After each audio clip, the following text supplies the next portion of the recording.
Hi, we're in Lafayette Square here in Savannah in the heart of the historic district. But on St. Patrick's Day, March 17th, this is ground zero for the biggest party we have every year.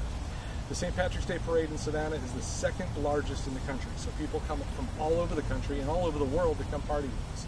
There are a few things you need to know though. First and most importantly, we are still open and we would love to do a wedding right in the middle of all the craziness if you want. If you're the kind of person that wants a unique and memorable wedding, have it in one of the squares right here in Lafayette or even over in Chippewa.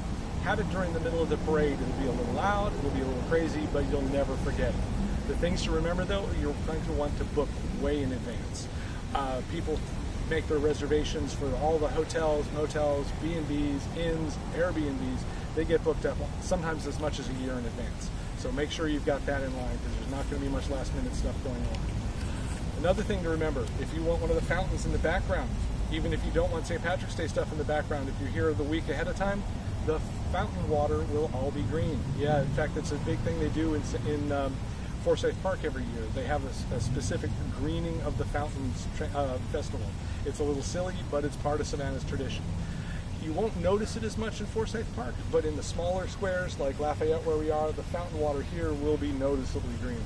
So just take that in mind, and that's going to be part of your St. Patrick's Day memory here in Savannah.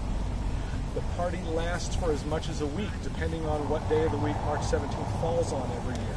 If it's going to be on a weekend, people are going to be leading up to it for days in advance, and sometimes afterwards. But again, remember, we are open, we are eager to do a wedding right in the middle of it. Anything that breaks our routine is even more fun for us, so think about how much fun it's going to be for you. Thanks a lot.